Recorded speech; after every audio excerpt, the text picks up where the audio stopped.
Yeniyetmələrin vətənpərvər ruhda böyüməsində hərbi hazırlıq fənninin rolu böyükdür.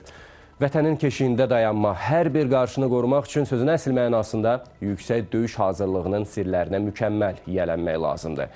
Bunların təməli isə təhsil ocaqlarında qoyulur. Məktəblərdə hərbi hazırlıq fənninin necə tədris olunur, maraq nə qədər böyükdür, növbəti süjetimiz məhz bu haqdadır. Şübhəsiz, dünyada ən ali hiss vətən sevgisidir. Vətəni sevmək isə ona xidmət etməyi bacarmaqla taclanır. Hərə öz vicdan borcunu bir cür yerinə yetirir. Kimi əlinə qələm alır, kimi silah. 44 günlük zəfər savaşı bizə qələm tutanlarımızın da, silah tutanlarımızın da şücaətini, mərdliyini möhürlədi. Bir daha hər kəs əmin oldu ki, vətən borcunu onun keşiyində ödəyənlər yüksək döyüş hazırlığı keçiblər. Bu hazırlığın təməli isə təhsil ocaqlarında qoyulub. Sizə bərəkət. Bugün şəhid Nəriman Həmidov adına 208 nömrəli tam orta məktəbin qonağıyıq.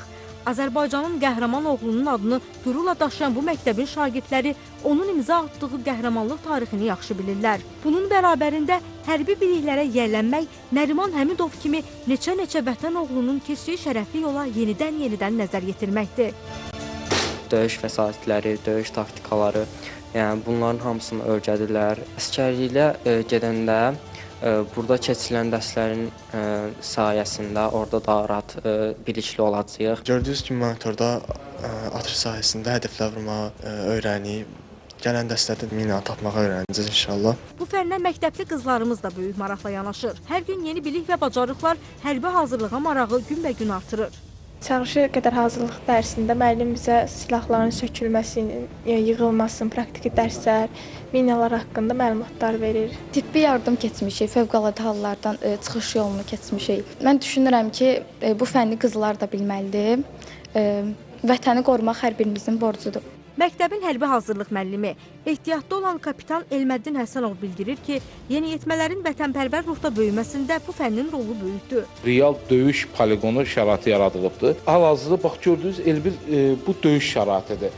Füzuli istiqamətindən gedən döyüşlərdir. Məsələn, həmin döyüşlərdir. Döyüşdə orada kolları olur. Bu fason, yəni həmin ərazin hansı formadadır, həmin formanı çalışmışıq biz burada real formasını yaratmalı. Sözsüz ki, hərbi sirləri erkən yaşlardan öyrənmək həm də mülki həyatda da çətin vəziyyətlərdə çıxış yolu tapmaqda böyük rol oynayır. Vətənpərvər mühitdə böyüyən şəxs xalqına və millətinə də layiqli vətəndaş kimi yetişir.